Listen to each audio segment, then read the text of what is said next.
Hello friends, मी Vishakha global online मराठीमध्ये आपल्या सर्वांचं स्वागत आहे. आजच्या या सेशनमध्ये आपल्याला महाराष्ट्र सेट परीक्षा 2026 साठी पेपर 2 इकॉनॉमिक्सचं प्रिपरेशन करायचंय आणि या प्रिपरेशनमध्ये आपण मायक्रो इकॉनॉमिक्स हा युनिट घेतलेला आहे. मायक्रो इकॉनॉमिक्स युनिटमध्ये मोस्ट इम्पॉर्टंट एमसीक्यूज जे तुम्हाला नेहमी प्रिपरेशनमध्ये हेल्प करतात आणि नक्कीच एक्झाममध्ये देखील हेल्प करतात. सो ते काही एमसीक्यूज आपण आज बघणार आहोत. So let's start with the session. सेशनला सुरुवात करण्यापूर्वी एक इम्पॉर्टंट सूचना किंवा संधी आहे त्या स्टुडंटसाठी जे स्टुडंट्स 2026 चे एक्झाम टार्गेट करतायत त्यांच्यासाठी वेळ जाऊ नये आणि आपलं प्रिपरेशनही व्यवस्थित व्हावं यासाठी पेपर टी इकॉनॉमिक्ससाठी एक फुल कोर्स आम्ही घेऊन आलेलो आहोत. ज्या फुल कोर्समध्ये आम्ही तुम्हाला देणार आहोत संपूर्ण कोर्स अभ्यास, संपूर्ण अभ्यासक्रम notes, video lectures plus live lectures, PYQs आणि पेपर 1 फुल कोर्स म्हणजे तुमचा बेस पक्का व्हावा एक्झाम पर्यंत आणि तुम्ही एकदम एक्सपर्ट होऊन मॅक्झिमम स्कोर करावा या एक्झाम मध्ये आणि क्वालिफाय व्हावं यासाठी हा परिपूर्ण कोर्स तुम्हाला नक्कीच हेल्प करेल. ज्याची पूर्ण फीस आहे 10,000 रुपीज पण 20% डिस्काउंट याच्यावर आम्ही प्रोव्हाइड करत आहोत. आफ्टर डिस्काउंट फीस 8,000 होतीये. आणखीन या कोर्स बद्दल माहिती जाणून घ्यायची असेल तर इकडे दिलेल्या व्हॉट्सअप नंबरला मेसेज करा किंवा प्ले स्टोर वरून ग्लोबल ऑनलाईन नावाचं ऍप डाउनलोड करा. ऍपच्या सर्च बॉक्स मध्ये just MS set economics search करा आणि लगेचच आपल्या कोर्सला जॉईन व्हा.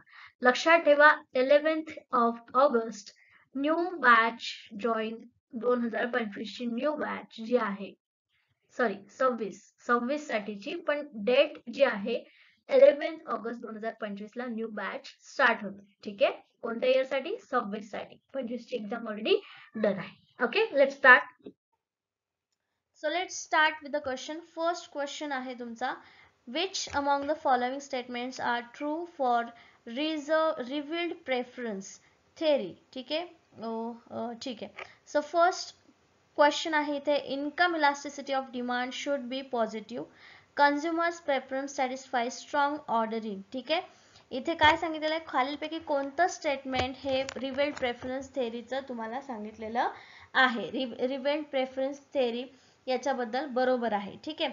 एक तर आहे income elasticity of demand should be positive, म्हणजे तुमचा मागणीची लवचिकतेची आहे उत्पन्नाची मागणीची लवचिकता जी आहे ती पॉझिटिव्ह असली पाहिजे, म्हणजे सकारात्मक असली पाहिजे. किंवा जे ग्राहक आहेत त्यांचे प्रेफरन्स जे आहे त्यांची ऑर्डर किंवा प्रेफरन्स जे आहे ते स्ट्रॉंग असले पाहिजे.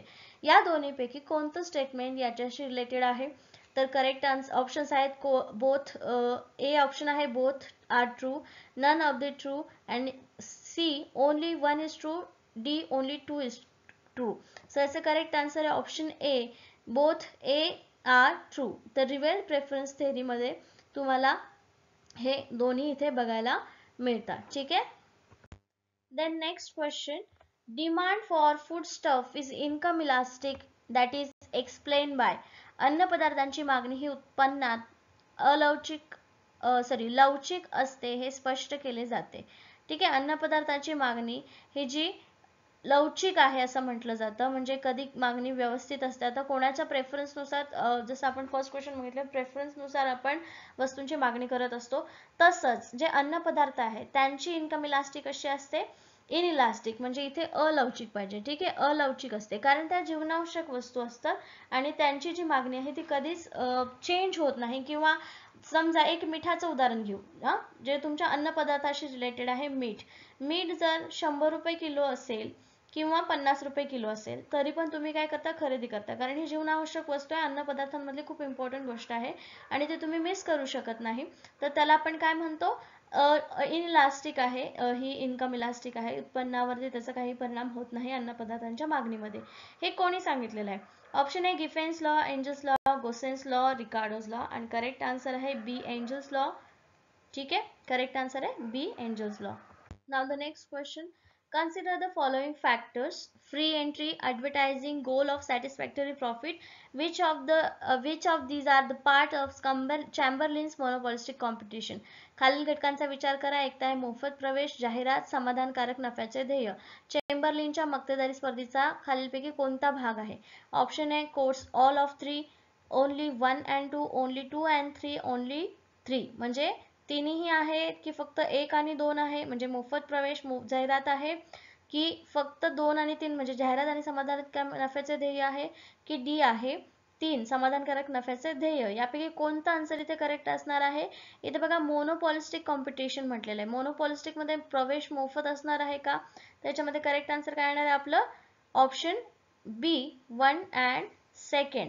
याच्यामध्ये नाहीये. मोनोपॉली मध्ये आपल्याला फ्री एंट्री नाहीये, बट इथे विचारलेलं आहे आपल्याला मोनोपॉलिस्टिक. ठीक आहे, नॉट मोनोपॉली. क्वेश्चन आपण व्यवस्थित रीड करा तर लक्षात येईल की चेंबरलिनच्या मोनोपॉलिस्टिक कॉम्पिटिशन मध्ये, आणि मोनोपॉलिस्टिक म्हणजे काय की ज्याच्यामध्ये मोनोपॉलीचे काही फीचर्स असतात आणि काही परफेक्ट कॉम्पिटिशनचे फीचर्स असतात. ठीक आहे, सो ऑप्शन बी इथे करेक्ट आहे. First and second is a factors that is related to the monopolistic competition, Chamberlain's monopolistic competition. Next question, which is called Gusse's second law? गुसेनचा दुसरा नियम कशाला म्हणतात? ऑप्शन आहे law of equi marginal utility, law of diminishing marginal utility, रिवेल preference theory आणि इंडिफरन्स curve approach. समसीमांत उपयोगितेचा सिद्धांत, सीमांत उपयोगितेचा घटत्या सीमांत उपयोगितेचा सिद्धांत आणि प्रकट केलेले प्राधान्य सिद्धांत. म्हणजे रिवेल्ड प्रेफरन्स थेअरी म्हणजे काय म्हणू शकतो आपण? प्राधान्य सिद्धांत, उदासीनता कर्व दृष्टिकोन, उदासीनता वक्र दृष्टिकोन. ठीक आहे, हे काय आहे? यापैकी कोणता गुसेनचा दुसरा लॉ आहे? तर फर्स्ट आहे law of equi marginal utility, समसीमांत उपयोगितेचा कायदा. ठीक आहे, याला आपण काय म्हणतो? गुसेनचा दुसरा लॉ असं देखील म्हणतो. ठीक आहे, नेक्स्ट क्वेश्चन आहे which of the condition support long run equilibrium in monopolistic competition? कोणती स्थिती मक्तेदारीमध्ये दीर्घकालीन समतोल राखते? ठीक आहे, ऑप्शन आहे MR marginal revenue is equal to marginal cost आणि average revenue is equal to average cost. ही की price equal to marginal cost, average rate is equal to average cost, marginal revenue is equal to marginal cost is equal to average revenue is equal to average cost, की average revenue is equal to MC is equal to AC. आणि correct answer आहे option B.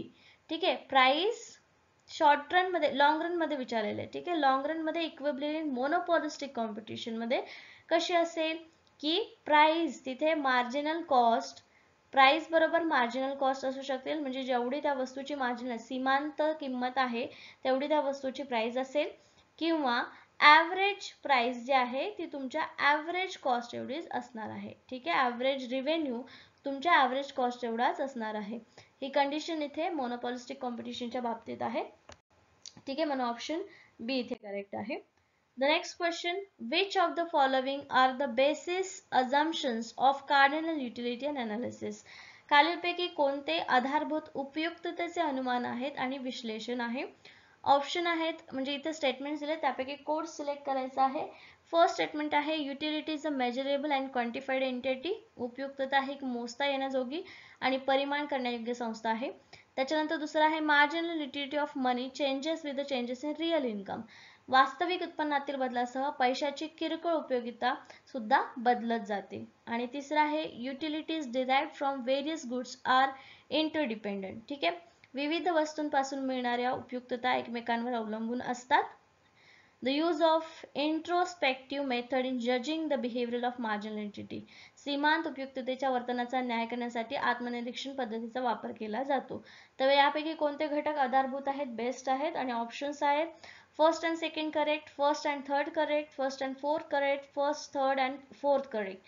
And the correct answer is option C, first and fourth correct. First कुठल्या? Utilities measurable and quantified entity, म्हणजे उपयोगिता मोजता येऊ शकते, हे बरोबर आहे.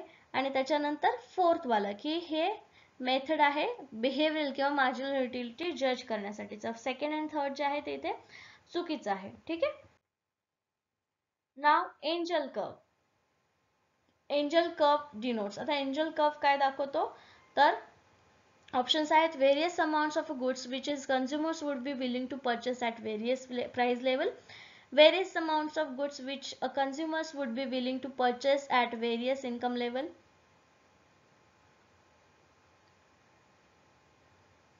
Okay, the options got same. ठीक है, various amount of goods purchased when the price of its substitutes tends to raise and the relationship between income effect of substitution effect.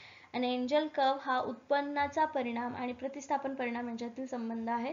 तर करेक्ट आन्सर काय असणार आहे याच्यामध्ये? बी असणार आहे. ठीक आहे, विविध प्रमाणात वस्तू जे ग्राहक विविध ठिकाणी खरेदी करण्यास इच्छुक असतील, म्हणजे काय आहे याच्यामध्ये एंजल कर्व मध्ये काय असणार आहे तर वेगवेगळे प्रेफरन्सेस असणार आहेत. जर तुमच्याकडे दोन वस्तू आहेत तर त्या दोन वस्तूंची विभागणी तुम्ही कशी करणार आहेत की इकडे एक वस्तू आहे आणि इकडे इकडे ए वस्तू आहे, इकडे बी वस्तू आहेत. तुम्ही काय करणार, बी च्या दोन वस्तू घेतल्या तर ए च्या चार वस्तू घेऊ शकता, किंवा बी च्या तीन वस्तू घेतल्या तर ए च्या तीन वस्तू घेऊ शकता, बी च्या चार वस्तू घेतल्या तर दोन वस्तू ए च्या घेऊ शकता. हे वेगवेगळे तुमचे काय आहेत इथे प्रेफरन्सेस आहेत आणि त्याच्यानुसार तुम्ही एंजल कर्व ड्रॉ करताय ज्याच्यामध्ये तुम्हाला विविध प्रमाणात वस्तू जे तुमची पातळी आहे उत्पन्नाची पातळी त्याच्यानुसार तुम्ही त्याच्यामध्ये किती पर्सेंटेज काय प्रिफरन्स ठेवू शकता हे तिथे तुम्ही बघू शकता. ठीक आहे. The next question for substitute cross elasticity of demand is. पर्यायीसाठी मागणीची उत्पन्न लवचिकता कशी असणार आहे. मागणीची क्रॉस लवचिकता, क्रॉस म्हणजे काय इथे सबस्टिट्यूट. ठीक आहे, म्हणजे त्याला पूरक अशी पूरक लवचिकता कशी येऊ शकते. ठीक आहे, पूरक नाही त्याला आपण काय म्हणू शकतो कॉम्प्लिमेंटरी म्हणजे पूरक. सबस्टिट्यूट. ठीक आहे, क्रॉस इलास्टिसिटी म्हणजे सबस्टिट्यूट म्हणजे चहाला किंवा टीला पर्याय आहे कॉफीचा. म्हणजे हे काय आहे तर ह्याच्यामध्ये क्रॉस इलास्टिसिटी आहे. जर कॉफीची प्राइस वाढली तर टीची काय होईल, टीची कमी होईल. राईट. तर याच्यामध्ये क्रॉस इलास्टिसिटी मध्ये डिमांड कशी असते. Option A positive, negative, zero आणि ऑलवेज लेस दॅन वन. याचं correct answer option a always positive असते. ठीक आहे. क्रॉस इलास्टिसिटी मध्ये पुढचा प्रश्न आहे who distinguish between value in use and value in exchange and gave the famous example of diamond and water. Diamond water paradox हे कोणी दिलेलं आहे. जसं की डायमंड वॉटर पॅराडॉक्स याच्यासाठी दिलेलं आहे की पाण्याची उपलब्धता आणि डायमंडची उपलब्धता याच्यामध्ये व्हॅल्यू डायमंड्सला आहे बिकॉज जरी ते कमी असलं तरी ते प्रिशियस आहे आणि पाण्याचा वापर जरी जास्त असला म्हणजे पाणी अवेलेबल जरी जास्त असेल तरी पण लोकांना जीवनावश्यक असून पण त्याला त्याचं तेवढं महत्व नाही आहे. सो हे डायमंड वॉटर पॅराडॉक्स आहे. ठीक आहे.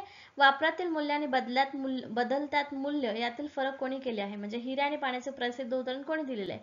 Option A Adam Smith, David Ricardo, Marshall आणि कार्ल मार्क्स. आणि याचा करेक्ट आन्सर आहे ऑप्शन ए ॲडम स्मिथ. ठीक आहे. The next question, when income effect becomes stronger than substitute effect, the labor supply curve will. जेव्हा उत्पन्नाचा परिणाम प्रतिस्थापन प्रभावापेक्षा अधिक मजबूत होतो तेव्हा श्रम पुरवठा वक्र काय करेल. Option A slope positively, negatively slope, bend backward and slopes upward. कधी income effect become stronger than substitution effect. तुमचा इन्कम सबस्टिट्यूशन इफेक्ट पेक्षा तुमचा उत्पन्नाचा जो परिणाम आहे तो अगदी चांगला होतोय त्यावेळेस उत्पन्नाचा कर्व हा बॅकवर्ड बेंड होणार आहे. ठीक आहे, मागे झुकणारा असणार आहे. म्हणून ऑप्शन सी इथे करेक्ट आहे directly. Next question, what do you mean by the supply of goods. Stock available for sale, total stock in the warehouse, the actual production of the goods, quantity of the goods offered for the sale at a particular price per unit. मालाचा पुरवठा म्हणजे काय. Stock विक्रीसाठी उपलब्ध आहे. गोदामातील एकूण साठा, मालाचे प्रत्यक्ष उत्पादन, प्रति युनिट विशिष्ट किमतीला विक्रीसाठी ऑफर केलेल्या वस्तूंचे प्रमाण. आणि याचा करेक्ट आन्सर आहे option C option D quantity of the goods offered for the sale at a particular price unit for time. एका टाइम पिरियडसाठी ज्या वस्तू ज्या प्राइसला मार्केटमध्ये अवेलेबल आहेत सेलसाठी त्याला आपण सप्लाय ऑफ गुड्स असं म्हणतो. ठीक आहे. The next question, which of the following is the relation that the law of demand define. मागणीच्या नियमाचे खालीलपैकी कोणता संबंध परिभाषित केला जातो दिलेल्या ऑप्शन्स पैकी. फर्स्ट ऑप्शन आहे income and price of the commodity, price and the quantity of the commodity, income and the quantity demanded, quantity demanded and the quantity supplied. आणि मागणीच्या नियमाने खालीलपैकी कोणता भाषित करता येतो तर करेक्ट आन्सर आहे option B price and quantity of the commodity. Price आणि क्वांटिटी मध्ये जो रिलेशन असणार आहे तोच आपल्याला मागणीचं रिलेशन काय आहे हे दाखवतो. म्हणून ऑप्शन बी इथे करेक्ट आहे. ठीक आहे. नेक्स्ट क्वेश्चन आहे what do you mean by the supply of goods. मालाचा पुरवठा म्हणजे काय. Stock available for sale, stock, the stock in the warehouse, the actual production of the goods, quantity of the goods offered. Okay, हा question repeat झालेला आहे. Option D इथं correct आहे hopefully. What do you mean by under condition of the perfect competition in the product market. उत्पादन बाजारपेठेतील परिपूर्ण स्पर्धेच्या परिस्थिती म्हणजे काय. जिथे marginal revenue production is equal to variable marginal product. त्याच्यानंतर marginal revenue product is greater than variable market product. VMP is greater than MRP and none of this above. The correct answer is the first. ठीक आहे, MRP is equal to VMP. ठीक आहे, हे बाजारपेठेतील परिपूर्ण condition आहे perfect competition मध्ये. Then which of the following is a relation that the law of demand defines? खालीलपैकी कोणतं? ओके, बी ऑप्शन इथे करेक्ट आहे. What do you mean by the mixed economy? The next question is, what do you mean by the mixed economy? मिश्र अर्थव्यवस्था म्हणजे काय? Modern and traditional industries, public and private sector, foreign and domestic investment, commercial and substance finances. Correct answer है option B, public and private sectors. Next question आहे, what do you mean by the demand of the commodity? वस्तूची मागणी म्हणजे काय? Desire for the commodity, need for the commodity, quantity demanded for that commodity, quantity that consumers are able and willing to buy the various prices during any particular time. म्हणजे वस्तूची मागणी म्हणजे फक्त वस्तू खरेदी करणे नव्हे, तर वस्तू खरेदी करताना त्या वस्तूला खरेदी करणाऱ्या व्यक्तीची क्षमता सुद्धा असावी लागते आणि इच्छा सुद्धा असावी लागते आणि ॲबिलिटी सुद्धा असावी लागते पे करण्याची. त्यामुळे ऑप्शन डी इथे करेक्ट आहे. वस्तूची मागणी म्हणजे एकदम परफेक्ट व्याख्या किंवा correct definition. The next, the law of demand state that an increase in the price of the goods. मागणीचा कायदा काय सांगतो? वस्तूच्या किमतीत वाढ झाली की increase the supply of that goods, increase the quantity demanded for that good, increase the quantity supplied of that good, none of this answer. And the correct answer is option B, increase the quantity demanded for the goods. वस्तूची demand वाढली की price काय होते? मागणीचा कायदा काय सांगतो? वस्तूच्या किमतीत वाढ झाली की क्वांटिटी मध्ये कमी होते. ठीक आहे, मागणी जी आहे वस्तूची ती कमी होते. The next question, if an increase in consumers income leads to decrease in the demand for camping equipment, then camping equipment is dash dash. जर ग्राहकांच्या उत्पन्नात वाढ झाल्यामुळे कॅम्पिंग उपकरणांच्या मागणीत घट झाली तर कॅम्पिंग उपकरणे कशी आहेत? ऑप्शन आहे a normal good, an inferior good, a substitute good, a complementary good. सामान्य आहे, एक कनिष्ठ आहे, एक चांगला पर्याय आहे की एक पूरक आहे?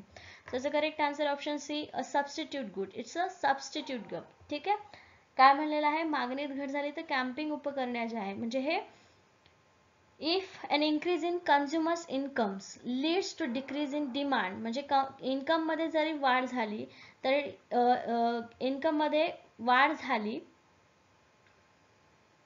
leads to decreasing demand, वस्तूच्या मागणीचा कमी झाली तर कॅम्पिंग इक्विपमेंट्स किंवा कॅम्पिंग इक्विपमेंट्स सबस्टिट्यूट गुड्स आहेत. म्हणजे काय? याच्यामध्ये एक लक्षात घ्या, आधी जो क्वेश्चन होता तो होता आपला कॉम्प्लिमेंटरी. कॉम्प्लिमेंटरी जे आहे ते निगेटिव्ह असतं, म्हणजे कॉम्प्लिमेंटरी पूरक वस्तूंच्या बाबत जर तुम्हाला हा लॉ किंवा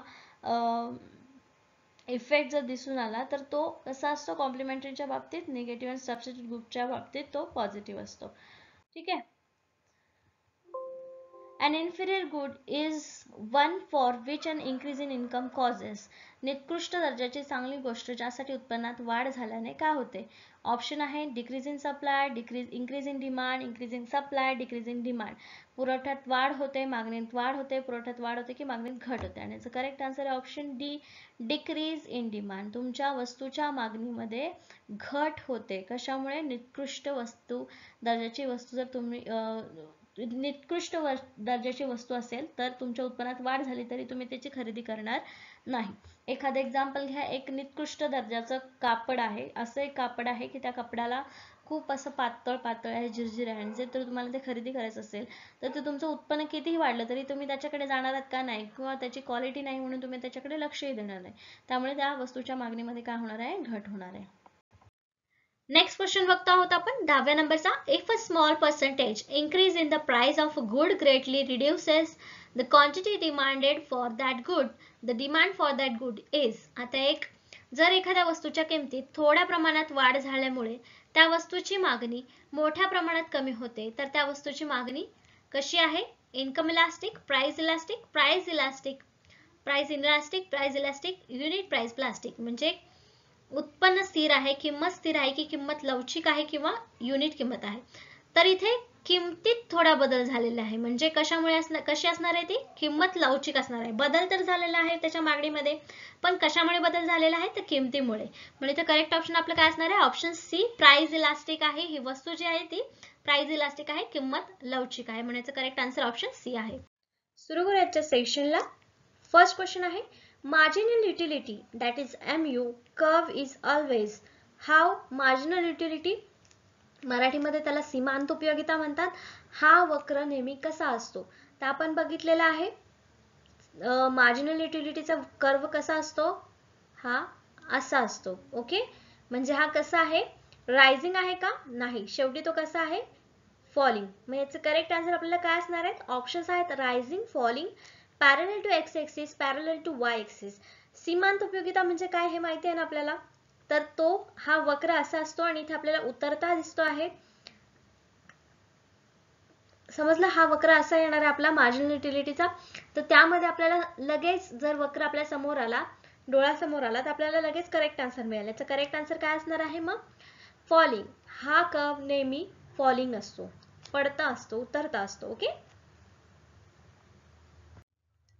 नेक्स्ट क्वेश्चन आहे सेकंड नंबरचा. Utility may be define as. Micro economics मध्ये आपल्याला बिहेवियर ऑफ कन्झ्युमर बिहेवियर वरती क्वेश्चन जास्त येत असतात आणि त्यामध्ये मग utility, marginal utility, total utility या सगळ्यांवरचा अभ्यास करायचा असतो. त्यानंतर डिमांड, सप्लाय या सगळ्यांचा अभ्यास करता येतो. त्यामुळे या सेशनमध्ये किंवा या युनिटमध्ये आपल्याला जास्त क्वेश्चन्स हे युटिलिटी, डिमांड, सप्लाय यावरतीच दिसणार आहेत. ओके, तर नेक्स्ट क्वेश्चन आहे सेकंड नंबरचा. Utility may be define as. उपयुक्तता म्हणून परिभाषित केली जाऊ शकते किंवा उपयुक्तता खालीलपैकी याला म्हटली जाते. कशाला म्हटली जाते? ऑप्शन्स बघूया. The power of commodity to satisfy wants, the usefulness of commodity, the level of satisfaction given by commodity, a desire for commodity. आता एखाद्या वस्तूची इच्छा असणे म्हणजे युटिलिटी आहे का? त्याची उपयोगिता आहे का? नाही, म्हणजे आपला ऑप्शन डी नसणार आहे. वस्तूने दिलेली समाधानाची पातळी, त्यानंतर एखाद्या वस्तूची उपयुक्तता, गरज पूर्ण करण्यासाठीची वस्तूची शक्ती म्हणजे त्याची युटिलिटी आहे. मग आपलं करेक्ट ऑप्शन इथे काय असणार आहे? ऑप्शन ए. इथे का नसणार आहे? फक्त वस्तूची उपयोगिता आहे, उपयुक्तता आहे त्याची, पण त्याचं काही काम नसणार आहे, आपल्याला त्याची गरज नसणार आहे. तर तिच्या उपयुक्तताचा काय उपयोग होणार आहे का? नाही, म्हणून ऑप्शन बी नाही. आणि त्याची समाधानाची पातळी म्हणजे देखील त्याची उपयुक्तता नाही. एखादी वस्तू जास्त समाधान, एखाद्या व्यक्तीला जास्त समाधान देईल तर दुसऱ्या व्यक्तीला तीच वस्तू कमी समाधान देऊ शकते, मग ती त्याची उपयुक्तता तिथे सांगितली जाऊ शकत नाही. म्हणून आपलं करेक्ट ऑप्शन इथे आहे ए. गरज पूर्ण करण्यासाठी वस्तूची शक्ती किती आहे त्याला त्या वस्तूची युटिलिटी म्हणजे उपयुक्तता असं म्हटलं जातं. पुढचा प्रश्न आहे, ordinal approach is best on. आपल्याला माहिती आहे उपयोगिता मोजण्याचे किंवा उपयोगितेचे दोन प्रकार पडतात. एक आहे कार्डिनल आणि दुसरा आहे ऑर्डिनल.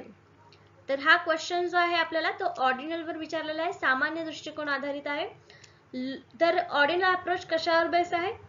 ऑप्शन्स आहेत लॉ ऑफ मॅक्झिमम सॅटिस्फॅक्शन, जास्तीत जास्त समाधानाचा नियम, किंवा utility cannot be measured in cardinal numbers, utility could not be measured in ordinal numbers, utility can be measured. जास्तीत जास्त समाधानाचा नियम, उपयुक्तता कार्डिनल नंबर मध्ये मोजली जाऊ शकत नाही किंवा उपयुक्तता क्रमिक संख्यामध्ये मोजली जाऊ शकत नाही, उपयुक्तता मोजली जाऊ शकते. तर हा आपल्याला दिलेला अप्रोच जो आहे, दृष्टिकोन जो आहे तो ऑर्डिनल आहे. म्हणजे करेक्ट आन्सर सुद्धा काय असणार आहे? ऑप्शन बी. काय आहे की हा कार्डिनल नंबर्स मध्ये मोजला जाऊ शकत नाही, म्हणून हा ऑर्डिनल आहे. ओके, नेक्स्ट क्वेश्चन आपण बघतोय फोर्थ नंबरचा. ॲडम स्मिथ आपल्याला माहिती आहे father of economics, spoke about the famous diamond water paradox to the show that, okay, diamond water paradox ही एक पॅराडॉक्स आहे. पॅराडॉक्स म्हणजे आपल्याला माहिती आहे काय आहे, हा एक विरोधाभास ज्याला आपण म्हणतो ते आहे आणि तो ॲडम स्मिथ यांनी मांडला होता. कशामध्ये मांडला होता? तर value of theory of value. Okay, तर त्याच्यामध्ये हे डायमंड वॉटर पॅराडॉक्स कशाशी रिलेटेड होता हे आपल्याला सांगायचं आहे. ओके, ऑप्शन्स आहेत utility is related to supply, utility could be cause of value, utility is related to price, utility could not be cause of value. तर ह्याचा करेक्ट आन्सर जे आहे ते आहे option C, utility is related to price. Next question बघतो आपण fifth नंबरचा. A typical demand curve cannot be. ठराविक मागणी वक्र असू शकत नाही. कसा असू शकत नाही? आता हा आपला मागणी वक्र आपल्या समोर यायला पाहिजे. कसा आहे? ओके, तर ह्यापैकी कुठलीही स्टेटमेंट याच्याशी रिलेट होत नाही आपल्याला बघायचं आहे. ओके, ऑप्शन्स आहेत straight line parallel to Y axis. Can not be म्हटलेलं आहे, हे आपल्याला प्रश्न नीट वाचायचा आहे. ओके, नाही म्हणजे वाय ॲक्सिसला पॅरल आहे का डिमांड कर्व? नाही, म्हणजे आपलं हे ऑप्शन असू शकतं. Straight line parallel to X axis, इथे एक्स ॲक्सिसला पण स्ट्रेट लाईन नाही, म्हणजे हे पण आपलं आन्सर असू शकतं. सी आहे rising upward to the right. Okay, मग जर रायझिंग अपवर्ड राईट असता तर तो असा कर्व असता, बरोबर आहे, असा असता. मग तसा आहे का मागणी वक्र किंवा डिमांड कर्व? नाही, म्हणजे हे सुद्धा आपलं आन्सर असू शकतं, कारण इथे आपल्याला कॅनॉट बी म्हटलेलं आहे. मग आपलं ऑप्शन किंवा आपलं करेक्ट आन्सर इथे काय असणार आहे? Option D. All of the above options are correct for this question. Okay, cannot be म्हटलंय म्हणून. नेक्स्ट क्वेश्चन आपण बघतोय 6 नंबरचा. A fall in the price of commodity leads to, वस्तूच्या किमतीत घसरण होते म्हणजे नेमकं काय होतं हे आपल्याला सांगायचं आहे. ऑप्शन आहे a fall in demand, a shift in demand, a rise in consumer real income, a fall in consumer real income. मराठीमध्ये मागणीमध्ये घट होते की मागणीत बदल होतो, ग्राहकांच्या वास्तविक उत्पन्नात वाढ होते की ग्राहकांच्या वास्तविक उत्पन्नात घट होते. तर वस्तूची प्राइस कमी झाली की काय होतं? त्या वस्तूची जी ओरिजिनल किंमत होती त्यातले काही पैसे ते उरतात का? त्याची किंमत बदलल्यामुळे. म्हणजे इथे काय होणार आहे की जो कंझ्युमर आहे त्याच्या रिअल इन्कम मध्ये वाढ होणार आहे किंवा त्याची जी रिअल इन्कम आहे ते जास्त दिसणार आहे आपल्याला. कशामुळे? कारण प्राइस, वस्तूची किंमत जी आहे ती कमी झाल्यामुळे. मग आपल्या इथे करेक्ट आन्सर काय येणार आहे? ऑप्शन सी, ग्राहकांच्या वास्तविक उत्पन्नात वाढ झालेली आपल्याला दिसून येणार आहे. नेक्स्ट क्वेश्चन आहे 7 नंबरचा. Total utility of commodity measured by which price of the commodity.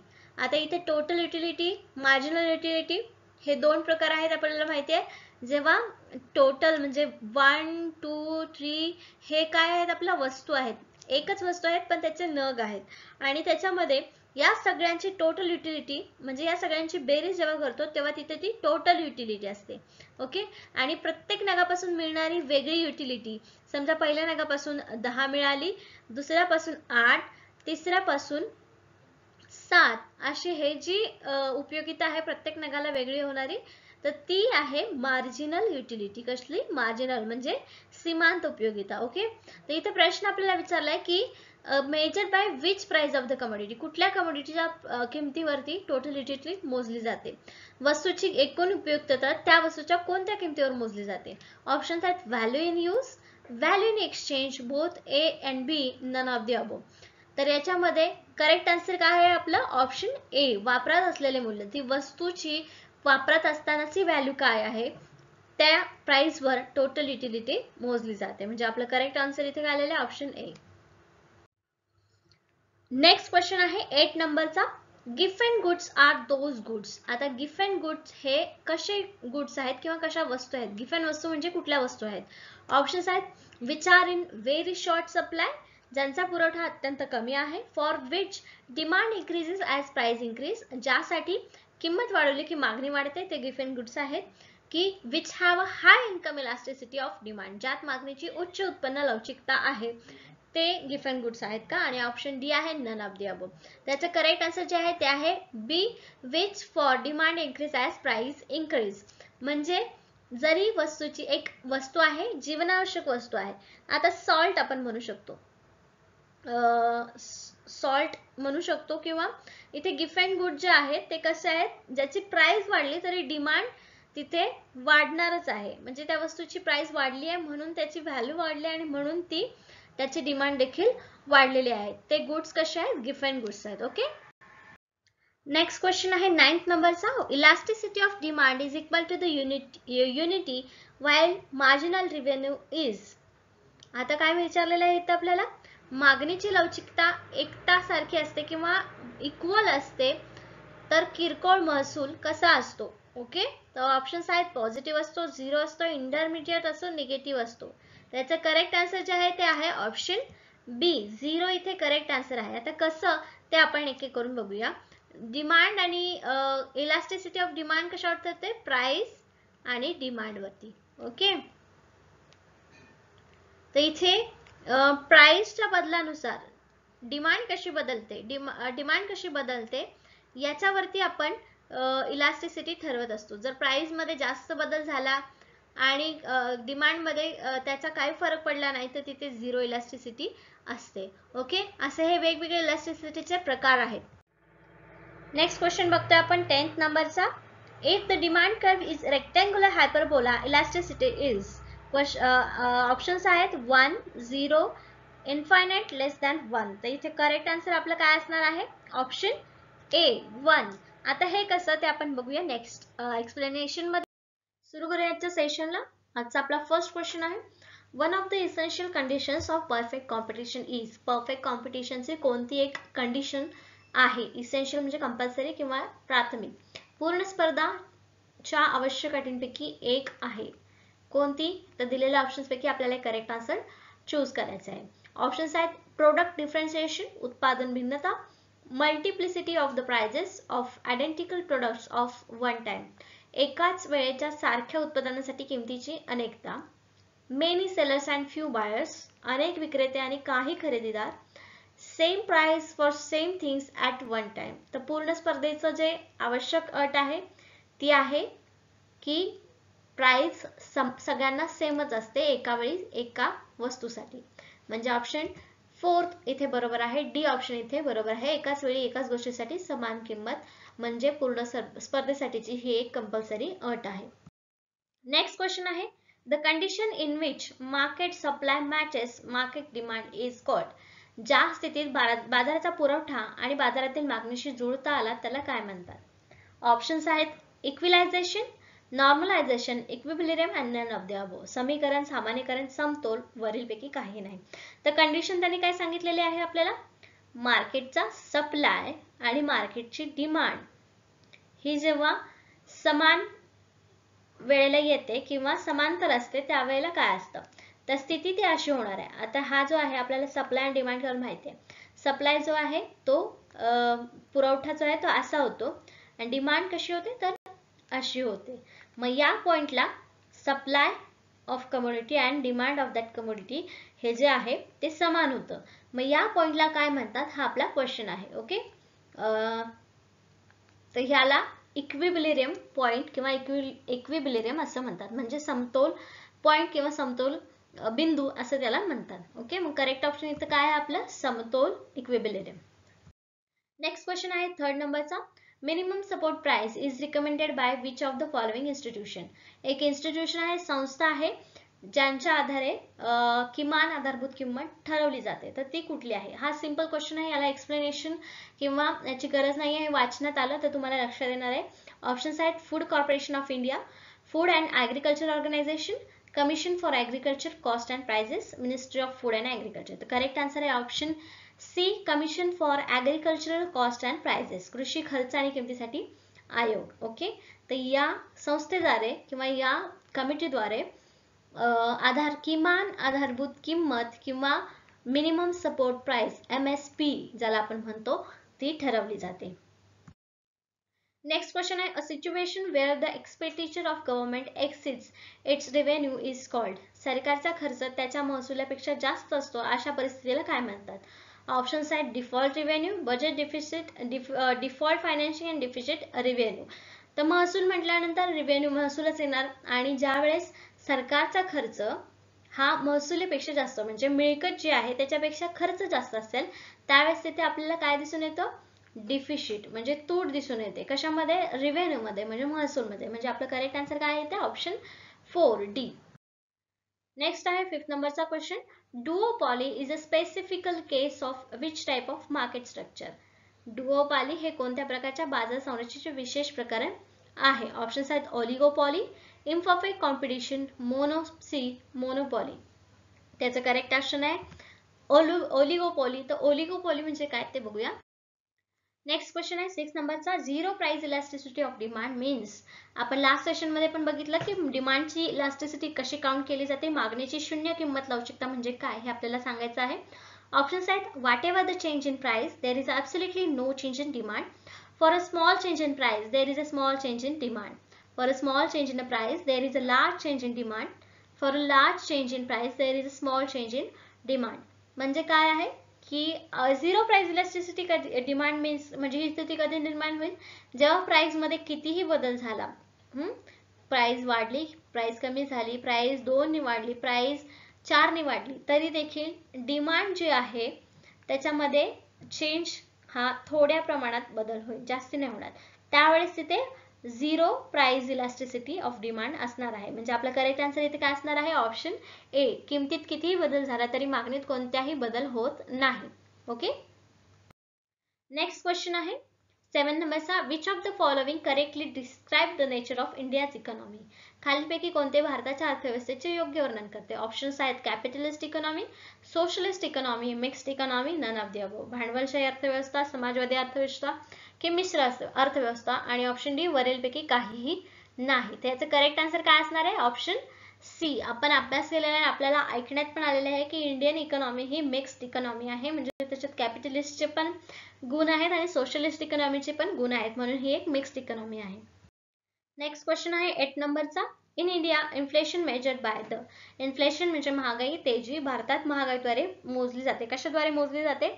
Options आहेत wholesale price index number, consumer price index for urban non-manual workers, consumer price index for the agricultural laborers, national income deflator, राष्ट्रीय उत्पन्न deflator. त्याचं correct option जे आहे ते आहे option ए. Wholesale price index number, घाऊक किंमत निर्देशांक क्रमांक याच्यावरून महागाई मोजली जाते, म्हणून हे ऑप्शन आपल्या इथे बरोबर आहे. नेक्स्ट क्वेश्चन आहे 9th नंबरचा. Which of the following is measured by the Lawrence curve. खालीलपैकी कोणते लॉरेन्स वक्राने मोजले जाते? लॉरेन्स कर्व आपल्याला माहिती आहे. ऑप्शन्स आहेत इलिटरसी, निरक्षरता, अनएम्प्लॉयमेंट, पॉप्युलेशन ग्रोथ रेट आणि इनइक्वालिटी ऑफ इन्कम. निरक्षरता, बेरोजगारी, लोकसंख्या वाढीचा दर आणि उत्पन्नाची असमानता. तर याचा करेक्ट आन्सर आहे ऑप्शन 4 इनइक्वालिटी ऑफ इन्कम. उत्पन्नाची असमानता जी आहे ती इथे मोजली जाते. नेक्स्ट क्वेश्चन आहे 10 नंबरचा. A good for which demand decrease with increase in income of consumer is called. आता ग्राहकाच्या उत्पन्नात वाढ झाल्यामुळे मागणी कमी होते अशा वस्तूला काय म्हणतात? ऑप्शन्स आहेत public goods, complementary goods, inferior goods and gift goods. Option C इथे करेक्ट आन्सर आहे आपला इन्फिरियर गुड. कारण पब्लिक गुड्स म्हणजे सार्वजनिक वस्तू आहे जिथे डिमांड उत्पन्नाचा ह्याचा गायीचा संबंध आहे, टॅक्स ह्याच्यावरती घेतला जातो. कॉम्प्लिमेंटरी गुड जेव्हा वस्तू महाग होतात तेव्हा त्याला कॉम्प्लिमेंटरी गुड वापरलं जातं. गिफ्ट अँड गुड काय? जसं प्राइस वाढेल तसं तिची मागणी देखील वाढते आणि प्राइस कमी झाली तर मागणी पण कमी होते. ओके. पण इन्फिरियर गुड म्हणजे काय? तर म्हणजे ऑप्शन हे आपले तिन्ही कट झालं, एकच ऑप्शन आपल्याकडे राहतं जे इन्फिरियर गुड आहे, ज्याची ग्राहकाच्या उत्पन्नात वाढ झाली तरी त्या वस्तूला मागणी येत नाही. उदाहरणार्थ काय म्हणतात की फॅशन गेल्यानंतर एखादा ड्रेस जर बाजारामध्ये आला तर त्याची किंमत जरी कमी झाली तरी कोणी त्याला विकत घेणार नाही. तर इन्फिरियर गुडचा एक एक्झाम्पल आहे. ओके. सुरू करूया सेशनला. आजचा पहिला प्रश्न आहे which of the following is not correct with respect to consumer price index. Consumer price index म्हणजे ग्राहक किंमत निर्देशांक जो आहे त्याच्या संदर्भात खालीलपैकी कोणते स्टेटमेंट हे किंवा कोणतं ऑप्शन हे करेक्ट नाही हे सांगायचं आपल्याला. करेक्ट नाही. ओके. ऑप्शन्स आहेत it measures the average change in price of the basket of the goods. It is the most widely used measure of inflation. It covers professionals, self-employed, poor, unemployed and the retired people in the country. CPI-U is a consumer price index for rural consumers. तर यापैकी जो consumer price index आहे तो आपल्याला वस्तूंच्या किमतीतील सरासरी बदल सुद्धा मोजतो. महागाईचे सर्वात जास्त उपाय यावरती दिले जातात. त्यानंतर देशातील व्यावसायिक, स्वयंरोजगार, गरीब रोजगार आणि सेवानिवृत्त लोकांना समाविष्ट करते. तर हे तिन्ही जे आहेत ते आपल्या कंझ्युमर प्राइस इंडेक्सशी रिलेटेड आहेत. हे सर्व त्याच्यामध्ये होत असतं. पण CPI-U is a consumer price index for rural consumers हे इथे चुकीचं आहे. म्हणजे करेक्ट ऑप्शन या प्रश्नाचं काय असणार आहे? ऑप्शन 4. ओके. नेक्स्ट क्वेश्चन आहे 2nd नंबरचा. Which of the following statement is not correct about the factors that gave rise to the consumer movement in India. Consumer movements आपल्या इंडियामध्ये बरेच प्रकारे झालेले आहेत किंवा खूप साऱ्या झालेल्या आहेत. तर त्या कंझ्युमर मुवमेंटमध्ये कुठलं स्टेटमेंट त्याच्याशी रिलेटेड नाहीये, कुठलं फॅक्टर त्याच्यामध्ये नव्हतं हे आपल्याला सांगायचं आहे. भारतातील ग्राहक चळवळीला जन्म देणाऱ्या घटकांबद्दल खालीलपैकी कोणते विधान बरोबर नाही? ऑप्शन्स आहेत frequent food shortage, hoardings and black marketing, adulteration of food and tax on soft beverages. तर वारंवार आणण्याची कमतरता, फ्रिक्वेंट फूड शॉर्टेज हे आपल्याला ह्याच्यावरती मुवमेंट झालेले आहेत. त्याच्यानंतर होर्डिंग अँड ब्लॅक मार्केटिंग यावर सुद्धा काही मुवमेंट झालेले आहेत. अडल्ट्रेशन ऑफ फूड हे तर आपल्याला अजूनही बघायला मिळतं किंवा याच्यावरती पण बऱ्याच मुवमेंट इंडियामध्ये होत आहेत. पण टॅक्स ऑन सॉफ्ट बेवरेजेस म्हणजे शीतपेयांवरती कर यावरती कुठलीही मुवमेंट झालेली नाहीये. म्हणजे या प्रश्नाचं करेक्ट आन्सर जे आहे ते ऑप्शन 4 आहे, tax on soft beverages. Next question आहे थर्ड नंबरचा, the law of demand state that. आता लॉ ऑफ डिमांड आपण बघितलेला आहे, मागणीचा नियम, जो किंमत आणि किंमत आणि मागणी याच्यावरती आधारित असतो. किंमत कमी झाली, मागणी वाढली, किंमत वाढली, मागणी कमी झाली, हा सिंपल लॉ आहे डिमांडचा. तर त्याच्याशी रिलेटेड हे यातले कुठलं स्टेटमेंट बरोबर आहे ते आपल्याला सांगायचं आहे. ऑप्शन आहेत, as the demand rises the price rises. डिमांडवरती प्राइस डिपेंड आहे का? नाही. As the price rises the demand is rises. हे तर दोन्ही सेम झालं, हे अशी स्थिती आहे. चालणार आहे का? नाही, म्हणजे हे दोन्ही ऑप्शन आपल्या इथे कट झालेत. As the prices rises the demand falls, म्हणजे प्राइस राईज झाली की डिमांड हे झाली. तर हे आपल्या लॉ बद्दल किंवा डिमांड लॉ जो आहे त्याच्याबद्दल हे स्टेटमेंट आपल्याला बरोबर दिसते. पण तरी आपण एक ऑप्शन लास्ट वाला बघूया. As supply rises the demand rise. सप्लायशी आणि डिमांड लॉशी सप्लायचा काही संबंध आहे का? नाही. मग आपलं चौथं ऑप्शन नाही. मग करेक्ट ऑप्शन आपलं कुठलं आहे? Option C, as the price rises the demand falls. हे स्टेटमेंटशी रिलेटेड आहे. नेक्स्ट क्वेश्चन आहे फोर्थ नंबरचा, which of the following is a basic characteristics of oligopoly. ओलिगोपॉलीवरती बरेचसे प्रश्न आपण बघितलेले आहे, एक्झाम मध्ये देखील याच्यावरती बरेचसे प्रश्न विचारले जातात. तर त्याचं वैशिष्ट्य या ऑप्शन्स पैकी काय आहे? ऑप्शन्स आहेत many sellers many buyers, few sellers few buyers, few sellers many buyers, many sellers and few buyers. तर यामध्ये ऑलिगोपॉलीमध्ये कमी सेलर्स असतात आणि बायर्स मात्र भरपूर असतात. मग याचं करेक्ट ऑप्शन काय येणार आहे? Option 3, few sellers and many buyers. काही विक्रेते आणि बरेच खरेदीदार.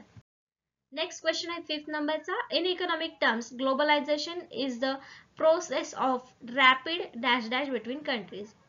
आता एक ग्लोबलायझेशन ही जी एक कन्सेप्ट आहे आपली, ती नेमकी कशाशी निगडीत आहे आपल्या कंट्रीज मध्ये?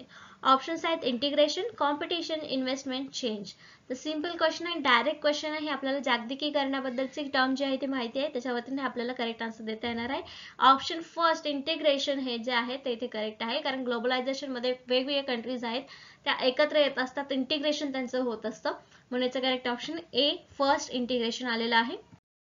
नेक्स्ट क्वेश्चन आहे सिक्स नंबरचा, which of the following is the most close to the definition of oligopoly. Again the question on the oligopoly. Okay, ओलिगोपॉलीवरचा अजून एक प्रश्न आलेला आहे आणि त्याच्यातला आपल्याला काय सांगायचं, यातला कुठला डेफिनेशनचा जवळ आहे ओलिगोपॉलीच्या. ऑप्शन्स आहेत the barber shop, the welding shop, the wheat growing farmers and the cigarette industry.